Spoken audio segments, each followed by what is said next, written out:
오늘 말씀 가지고 나의 허리띠는 안전한가라는 제목으로 같이 하나님 말씀을 나누도록 하겠습니다.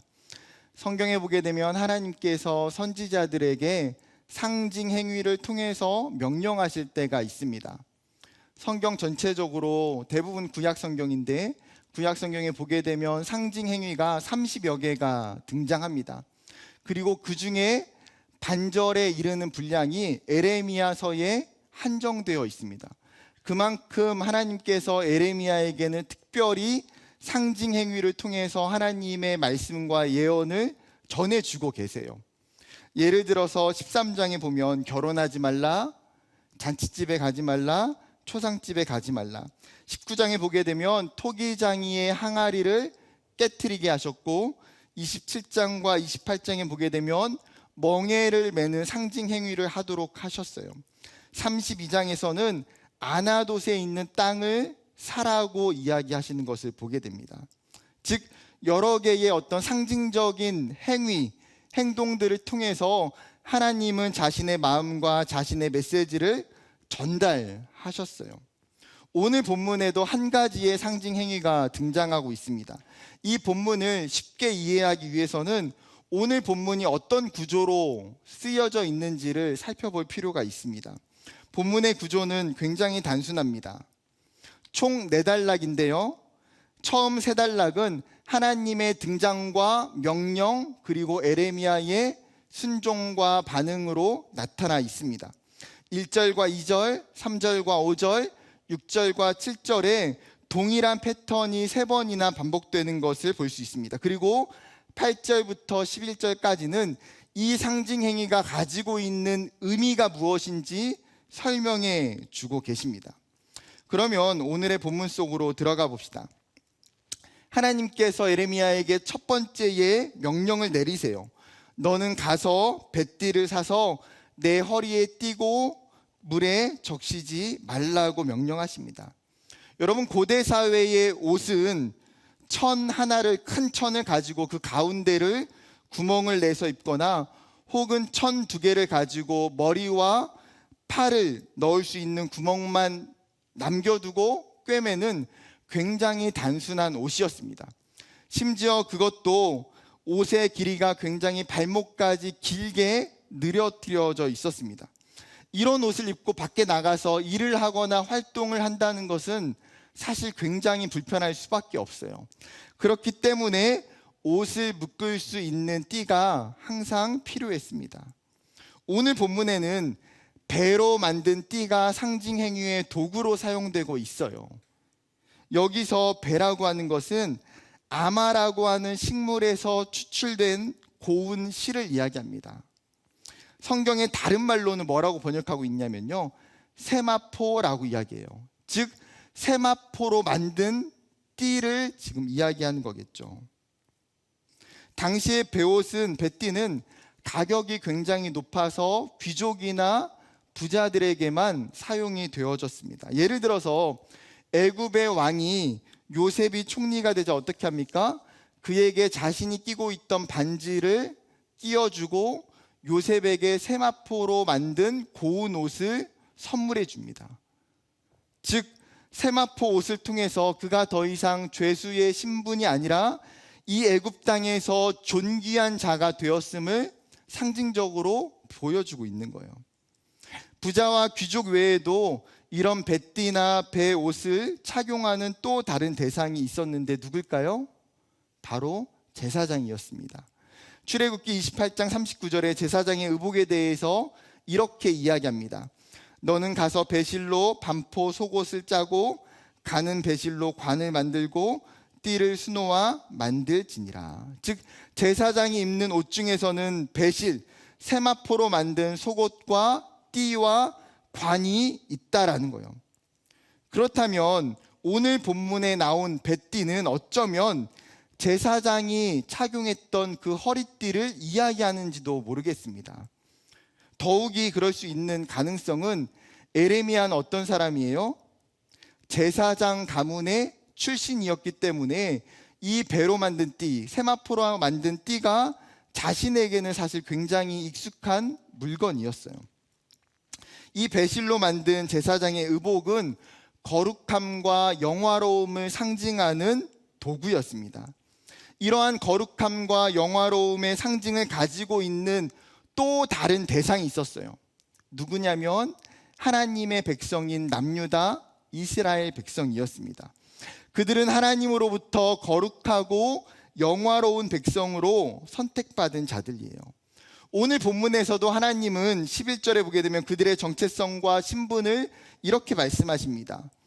여호와의 말씀이니라 띠가 사람의 허리에 속함같이 내가 이스라엘 온 집과 유다 온 집으로 내게 속하게 하여 그들로 내 백성이 되게 하며 내 이름과 명예와 영광이 되게 하려 하였으나 그들이 듣지 아니하였느니라. 11절에 보게 되면 중요하게 반복되는 단어가 있어요. 뭘까요? 속하여라는 단어예요. 여기서 속하다라고 하는 히브리 동사는 달라붙다, 떨어지지 않다라는 의미를 가지고 있어요. 완전한 밀착, 완전한 연합을 의미하는 동사로 쉬운 성경은 내가 동여 매겠다라고 번역하고 있습니다. 즉 허리띠는 특별하게 벗지 않는 이상 어때요? 항상 그 몸에 착용하고 붙어 있다라는 거예요. 성경을 묵상하면서 이 의미가 저에게는 굉장히 쉽게 와닿았습니다. 왜냐하면 저도 허리띠를 굉장히 애용하는 사람이에요. 평상시에 옷을 입을 때에 그리고 밖에 외출할 때에 허리띠를 착용하지 않는 경우는 거의 없습니다. 간혹 가다가 주일날 정신없이 나오다가 허리띠를 놓고 온 경우에도 제가 아내에게 전화를 해서 교회에 올 때 가져다 달라고 부탁을 해요. 그런 제가 요즘 패션을 좀 잘 모른다는 생각이 언제 드냐면, 여러분 그 드라마나 TV를 보게 되면 요즘 젊은 연예인들은 어때요? 정장이나 이런 슈트를 입을 때 허리띠를 하나요, 안 하나요? 잘 안 하더라고요. 굉장히 어떻게 보면 멋있어 보이는데 저는 어떻게 보일까요? 굉장히 허전해 보여요. 막 TV로 들어가서 내가 내 허리띠라도 풀러주고 싶은 마음이 들 때가 굉장히 많아요. 그러면 내가 나이가 들었구나라는 생각이 들어요. 저와 같이 허리띠를 잘 사용하는 사람은 아마 오늘 본문이 좀 더 이해하기가 쉬울 것 같아요. 하나님은 지금 뭐라고 말씀하십니까? 자신과 이스라엘이 얼마나 친밀하게 연합되어 있는지를 이 허리띠라는 상징 도구를 통해서 표현해 주고 있는 거예요. 이스라엘아, 너는 나에게 속하여 있는, 내가 어디를 가든지 나의 허리에 붙어 있는 너희는 소중한 존재란다. 이스라엘은 그 하나님 안에서 하나님과 온전하고 친밀한 연합을 누리는 자들이에요. 이스라엘뿐만 아니라 우리도 어떻습니까? 하나님의 백성인 우리도 동일하고 마찬가지라는 거예요. 하나님은 우리를 자신의 허리띠로 삼아주신 분이에요. 신방을 하다 보면 어떤 청년들은 자신과 하나님의 관계를 정의하면서 굉장히 멀게 인식할 때가 있습니다. 하나님을 내 삶과 전혀 상관없는 대상, 내 삶에서 하나님이 굉장히 멀게 느껴지는 존재로 오해를 하게 되는 거예요. 마치 하나님은 이 땅이 아닌 하늘 위에 계시는 다른 차원에 존재하시는 분이라고 생각해요. 그러나 성경에서는 어떻습니까? 하나님은 자신을 인간과 멀리 두시는 분이 아니라고 이야기하고 계세요. 오히려 그 반대예요. 하나님은 인간과 가까이 계시는 것을 좋아하세요. 구약의 대표적인 예로 성막 위에 있는 구름을 통해서 알 수 있습니다. 출애굽기 40장 36절부터 38절입니다. 구름이 성막 위에서 떠오를 때에는 이스라엘 자손이 그 모든 행진하는 길에 앞으로 나아갔고, 구름이 떠오르지 않을 때에는 떠오르는 날까지 나아가지 아니하였으며, 낮에는 여호와의 구름이 성막 위에 있고 밤에는 불이 그 구름 가운데 있음을 이스라엘의 온 족속이 그 모든 행진하는 길에서 그들의 눈으로 보았더라. 즉 출애굽기 40장에 성막이 다 완성이 돼요. 그 성막이 다 완성이 되고 나서 구름이 성막의 위에 그리고 회막에 가득히 깔려 덮게 됩니다. 뿐만 아니라 이 구름이 하늘 높이 떠올라서 움직이게 되면 뭐예요? 이스라엘 백성이 이동하게 되고, 그 구름이 움직이지 않고 멈춰 있으면 이스라엘 백성 또한 그 자리에 머물게 됩니다. 즉 이스라엘이 행진하면서 그들의 눈으로 지금 보고 있는 것이 무엇이에요? 여호와의 구름이에요. 여호와의 임재하심을 상징하는 것. 이것을 통해서 하나님은 자신이 이스라엘과 함께 행군하고 계심을, 내가 너희 안에 거하여 있음을 명확하게 보여주고 계시는 것이죠. 멀리서 하늘 위에서 이스라엘을 이끌고 인도하시는 그 하나님이 아니라 그들 가운데에 계시고 동행하시는 하나님. 또한 신약에서 하나님의 가까이 계심을 보여주는 중요한 것이 있어요. 무엇일까요? 바로 보혜사 성령 하나님이에요. 요한복음 14장 16절부터 18절에는 이렇게 기록합니다. 내가 아버지께 구하겠으니 그가 또 다른 보혜사를 너희에게 주사 영원토록 너희와 함께 있게 하리니 그는 진리의 영이라. 세상은 능히 그를 받지 못하나니 이는 그를 보지도 못하고 알지도 못함이라. 그러나 너희는 그를 아나니 그는 너희와 함께 거하심이요 또 너희 속에 계시겠음이라. 내가 너희를 고아와 같이 버려두지 아니하고 너희에게로 오리라. 예수님께서 자신의 공생의 사역을 다 마치시고 나서 제자들에게 약속해 주신 것이 하나 있습니다. 무엇입니까? 내가 너희를 떠날 때에 너희에게 보혜사 성령 하나님을 보내주실 것이다. 그분이 너희와 동행하고 너희와 영원토록 함께 할 것이라는 거예요. 즉 예수님이 승천하시고 난 이후에 하나님과의 우리와의 관계가 멀어지는 것이 아니에요. 오히려 어떻습니까? 성령을 통해서 더 친밀하고 더 인격적인 동행이 이루어졌다라는 사실이에요. 임마누엘이신 우리와 함께 하시는 하나님을 성령을 통해서 정확하게 증명해 주고 계세요. 즉 하나님의 친밀함, 하나님의 동행은 구약이냐 신약이나 한결같습니다. 가까우신 하나님, 곁에 계시고 동일하신 하나님이라는 사실이에요. 오늘 에레미야를 통해서 우리에게도 동일하게 이 말씀을 해주고 계시는 거죠. 내가 너와 어떤 관계인지 아느냐? 너는 나에게 속한 나의 허리띠와 같은 친밀한 존재라는 거예요. 우리가 이 친밀한 관계 속에서 하나님과 교제할 수 있고 하나님과 함께함을 누릴 수 있어요. 그것이 하나님의 백성에게 주시는 하나님의 특권이에요. 그것이 하나님의 자녀들에게 주시는 하나님의 은혜라는 사실이에요. 사랑하는 청년 여러분, 내가 하나님과의 관계를 어떻게 정의하고 내가 어떻게 느끼고 내가 어떻게 생각하는가 보다 더 중요한 것은 하나님이 나와 하나님의 관계를 어떻게 정의해 놓고 계시는지를 우리가 생각하고 붙들어야 된다는 거예요.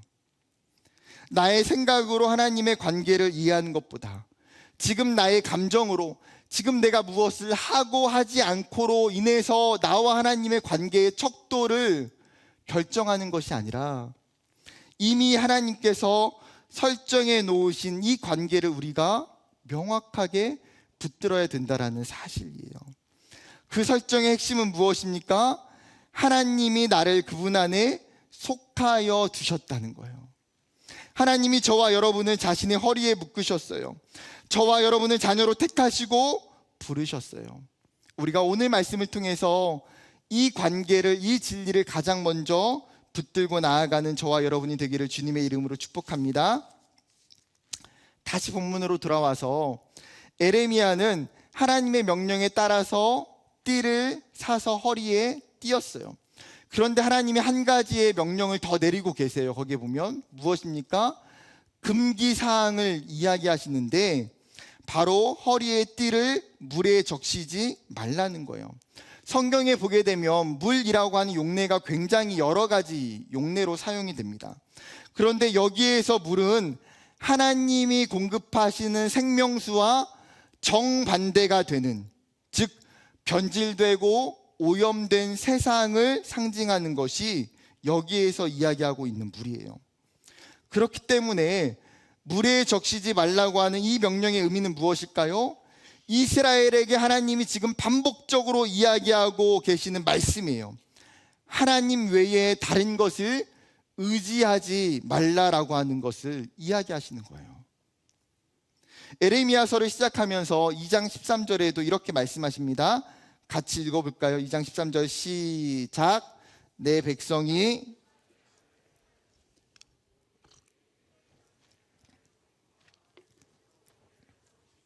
그것은 그 물을 가두지 못할 터진 웅덩이들이니라. 이스라엘이 가나안 땅에 살면서 스스로 자신이 마실 수 있는 물을 찾아 헤매기 시작했어요.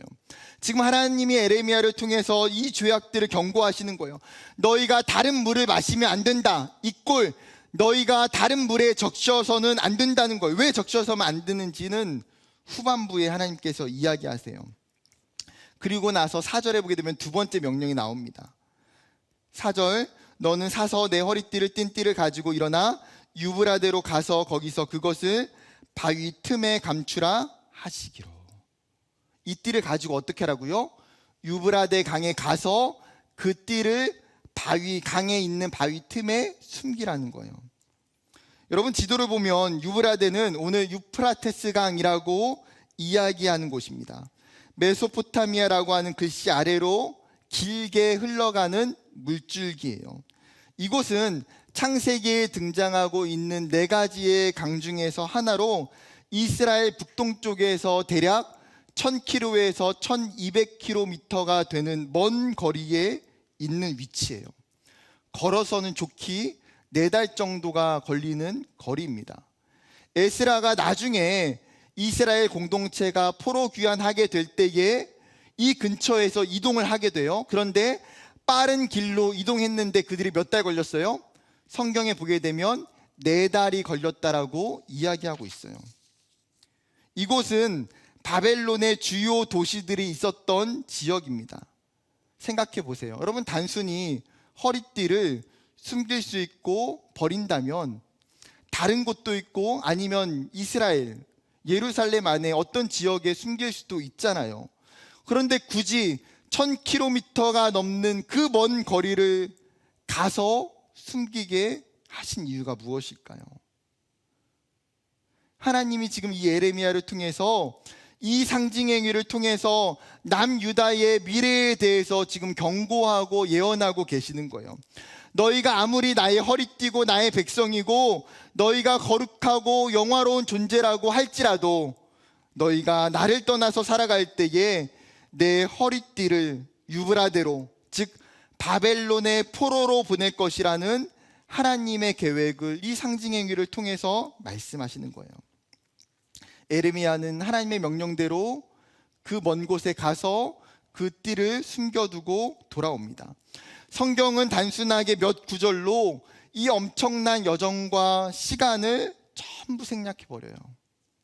그리고 나서 여러 날 후에 한참의 시간이 지나서 하나님이 3번째 명령을 내리십니다. 무엇입니까? 에레미야, 이번에는 너가 다시 유브라데로 가서 지난번에 감추어 놓았던 허리띠를 찾아서 가지고 와라. 그런데 지금 에레미야는 어떻습니까? 무려 넉 달이 걸리는 그 시간을 하나님이 다시 가라고 이야기하세요. 성경을 유심히 보세요. 근데 에레미야는 아무 대꾸도 하지 않고 곧장 유브라데로 떠났어요. 여러분, 오늘 성경이 에레미야를 통해서 우리에게 보여주고 있는 것이 무엇일까요? 하나님을 깊이 만나고 하나님을 깊이 교제할수록 믿음의 성장과 함께 순종도 성장해 간다는 거예요. 말도 안 되는 명령이죠. 아직까지는 그 상징 행위가 무엇인지에 대해서 에레미야에게 하나님이 설명하지 않으셨어요.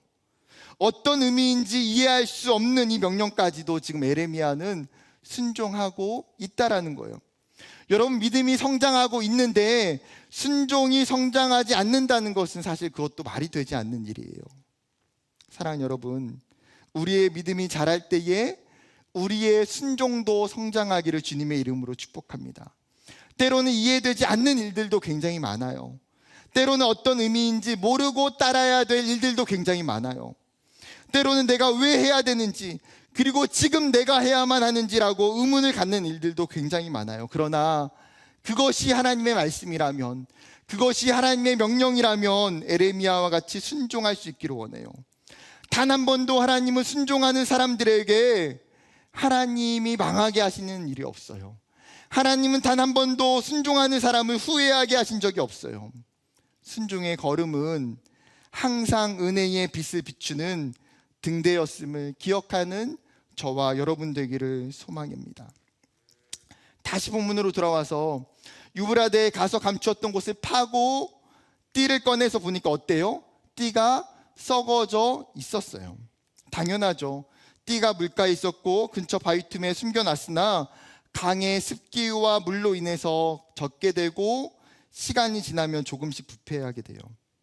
예를 들어서 생각해 봅시다. 여러분, 지난 여름에 바닷가나 아니면 수영장이나 계곡에서 물놀이를 하고 온 청년들이 많이 있을 거예요. 바닷가나 수영장에서 입었던 척척한 옷을 빨지 않고 비닐봉지에 싸서 그냥 집의 베란다에 고이 모셔놨어요. 지금 한 6개월 정도가 됐잖아요. 어느 날 베란다에 보니까 이렇게 아름다운 비닐봉지가 있는 거예요. 무슨 봉지지? 꺼내서 열어보니까 어땠을까요? 어떤 일이 일어났겠습니까? 상상할 수 없는 그 아름다운 향기가 나는 거예요. 그 어떤 향수에서도 맡아보지 못하고 나의 막혀있는 코를 한 번에 뚫을 수 있는 그런 향수. 여러분, 그런 옷은 아무리 세제를 한 통을 때려 붓고 섬유유연제를 한 통을 부어도 심폐소생이 안 돼요. 그냥 버려야 돼요. 그런데 여러분, 오늘 뱃띠도 지금 비슷한 상황 아닙니까? 척척하게 적셔진 이 뱃띠는 뭐라고 말해요? 심하게 부패해 있어요.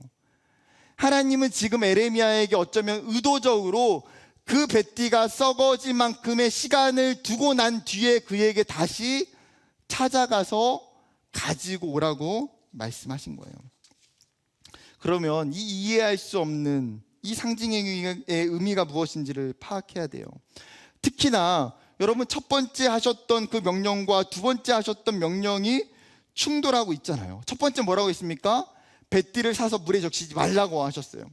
그런데 두 번째 명령에 가서는 곧장 그 뱃띠를 물 있는 곳에 숨겨두고 오라고 이야기하셨어요. 여러분, 만약에 그 뱃띠를 물에 감추지 않고 나무 위나 집안에 보관했다면 허리띠는 분명 썩지 않았을 거예요. 그런데 하나님은 유브라데 강에 허리띠를 묶게 하셨어요. 왜요? 여러분, 이스라엘의 모습이 첫 번째의 모습에서 지금 두 번째의 모습으로 변해 있기 때문이에요. 그 두 번째 변한 모습이 지금 이스라엘의 영적인 상태이고 영적인 모습이라고 말씀하시는 거예요. 이스라엘은 하나님으로부터 나오는 생명의 물을 의지해야 되는 존재들이에요. 그런데 그들이 어떻게 행동하고 있습니까? 세상의 다른 물들을 구하기 시작해요. 심지어 이방 민족들이 공격해 올 때에 하나님께 도움을 청하고 하나님께 기도하고 하나님께 요청하는 것이 아니라 다른 강대국에게 힘을 요청하고 있어요. 다른 이방 민족으로부터 오는 물을 찾기 시작해요. 남유다가 망하게 되는 결정적인 태도와 모습이 이것 때문임을 이야기하시는 거예요. 너희가 내가 아닌 다른 물에 적셔질 때에 타락할 수밖에 없고 변질될 수밖에 없고 썩어질 수밖에 없는 존재라는 것을 말씀하고 계시는 거예요. 여러분, 이 영적인 진리는 어쩌면 이 시대에도 여전히 유효해요. 하나님의 백성들이 그 세상 속에 들어가서 세상으로부터 흘러나오는 물을 의지하며 살아갈 때에 우리의 삶은 내가 과거에 하나님의 백성이고 하나님의 거룩한 영화로운 존재였을지라도 우리 또한 썩고 우리 또한 부패될 수밖에 없다라는 거예요. 여러분, 에레미야가 썩어서 악취가 진동한 이 허리띠를 띠고 예루살렘에 돌아왔을까요? 성경은 그 다음의 행동에 대해서 기록하고 있지 않아요. 그런데 7절 하반절에 보게 되면 띠가 썩어서 쓸데없이 되었더라. 말 그대로 사용 불가라는 거예요. 여러분, 하나님의 허리에 있었던 그들이 왜 이렇게 사용 불가가 되었을까요? 9절에서 10절에 그 이유를 가르쳐주고 있습니다. 여호와께서 이와 같이 말씀하시니라. 내가 유다의 교만과 예루살렘의 큰 교만을 이같이 썩게 하리라. 이 악한 백성이 내 말 듣기를 거절하고 그 마음에 완악한 대로 행하며 다른 신들을 따라 그를 섬기며 그에게 절하니 그들이 이 띠가 쓸 수 없음 같이 되리라. 즉 남유다가 썩게 된 그 원인은 뭐라는 거예요? 교만이라는 거예요. 예레미야서에서 나타난 이스라엘의 교만은 I'm okay, 나는 괜찮아, 나는 아무렇지도 않아라고 표현할 수 있어요. 그들은 자신의 삶에 있어서, 자신의 신앙에 있어서 괜찮아, 충분하다라고 생각했어요. 영적인 삶에 있어서도 I'm okay, 우리가 하나님의 백성이고 하나님의 선민이고, 심지어 우리가 하나님의 성전에서 날마다 제사하고 예배하고 하나님을 섬기기 때문에 우리는 아무리 이방 민족이 공격해 온다 할지라도 끄떡하지 않는다라고 생각했어요. 일반적인 삶에 있어서도 I'm okay, 충분히 나의 힘으로, 나의 능력으로 살 수 있기 때문에 하나님을 찾지 않아도, 하나님께 도움을 요청하지 않고 살아가는 거예요. 이런 I'm okay라고 하는 남유다의 교만은 하나님의 말씀에 귀를 닫아버려요. 이러한 교만은 내 마음과 내 생각대로 행동하게 만들어요. 이런 교만은 더 나아가서 하나님이 아닌 다른 우상을 숭배하게 만들어요. 하나님은 그런 남유다를 향해서 너희가 썩은 뱃띠와 같아서 내가 너희를 사용하지 않겠다라고 이야기하시는 거예요. 여러분, 우리가 남유다의 모습을 그냥 쉽게 지나칠 수 없는 것은 무엇입니까? 어쩌면 우리 안에도 남유다가 가지고 있는 그러한 교만함이 있기 때문이에요. 지금 내 신앙과 내 믿음이 괜찮게 열심히 잘 지내고 있을 때에 이 정도의 신앙이면 충분하지, 나는 예수를 잘 믿고 있어라고 생각하고 있는 나의 교만함, 나는 얼마든지 내 힘으로, 내 능력으로, 내 열심으로 내 삶을 잘 이끌어갈 수 있어라고 생각하는 나의 교만함이 우리에게도 얼마든지 생겨날 수 있다는 거예요. 사랑하는 여러분, 하나님 없이 그 누구도 I'm okay일 수 있는 존재들은 아무도 없어요. 하나님을 찾지 않고는 I'm okay일 수 있는 인생은 그 누구도 없어요. 그렇기 때문에 날마다 하나님의 음성에 귀를 기울이고 내 신앙과 내 삶을 전적으로 하나님께 의탁할 수밖에 없다는 거예요. 오늘 이 예레미야 13장을 통해서 하나님이 우리에게 묻고 있는 것이 무엇입니까? 너의 허리띠는 안전하냐는 거예요. 너의 허리띠는 지금 하나님 안에 잘 묶여져 있느냐는 거예요. 아니면 너의 허리띠가 지금 유브라데 강에서 썩고 있는 것은 아닌지 확인해 보라고 하나님이 이야기하고 계시는 거예요. 2019년 1월 25일 브라질 남동부에 있었던 부르마지뉴의 광산의 큰 댐이 붕괴되었어요. 공식적인 사망자가 259명에 달하는 엄청난 사고였습니다. 한 뉴스에서 사고가 난 광산이 9월 달에 안전보고서에 불안전한 배수 시설과 모니터링 시스템으로 인해서 댐의 안전성을 평가하기 어렵다라고 기록한 그 보고서를 이야기했어요. 그런데 최종 평가서에서는 그냥 안정성을 인증했어요. 분명히 충분히 문제가 될 수 있는 상황들이 있었고 안전하다는 평가를 내리기 어렵다는 의견이 나왔을 때에 그들은 더 신중하게, 더 세밀하게 조사할 필요가 있었어요. 여러분, 문제는 안전하지 않은 것을 안전하다고 여길 때에 심각한 사고와 위험이 발생한다는 거예요. 우리의 신앙도 마찬가지 아닙니까? 2023년을 새롭게 시작하면서 우리의 허리띠를 살펴봤으면 좋겠어요. 내가 지금 하나님께 속하여 있는지, 내 신앙과 내 믿음이 영적인 안정성이 확실한지를 확인해 봐야 돼요. 그리고 그 확인을 통해서 때로는 내 믿음과 내 삶이 지금 유브라데 강에 있다면 어떻게 해야 됩니까? 물에 적셔져 있는 그 허리띠를 빨리 꺼내서 말리고 그 흙을 닦아서 다시 하나님의 허리띠에 묶여질 수 있도록, 다시 사용될 수 있는 허리띠가 될 수 있도록 해야 된다는 거예요. 왜요? 그것이 하나님의 계획이기 때문에. 하나님이 이 예레미야에게 상징행위를 시키는 진짜 이유가 뭘까요? 이스라엘, 너희가 교만하다, 너희가 썩어서 더 이상 사용할 수 없다, 이 말을 하고자 하시는 걸까요? 아니에요.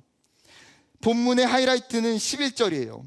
여호와의 말씀이니라 띠가 사람의 허리에 속함같이 내가 이스라엘 온 집과 유다 온 집으로 내게 속하여 그들로 내 백성이 되게 하며 내 이름과 명예와 영광이 되게 하려 하였으나 그들이 듣지 아니하였느니라. 여러분, 하나님이 이 상징 행위를 통해서 말씀하고자 하시는 목적은 뭐냐면 하나님의 백성들, 남유다 이스라엘 백성들이 가지고 있는 존재성, 목적이 무엇이냐는 거예요. 하나님이 그들을 왜 창조하셨느냐는 거예요. 하나님이 그들을 왜 거룩한 백성으로 부르셨다는 거예요. 뭐라고 말씀하고 있습니까? 내가 너희를 내 백성이 되게 한 것은 너희를 통해서 하나님의 이름과 명예와 영광을 선포하기 위함이다.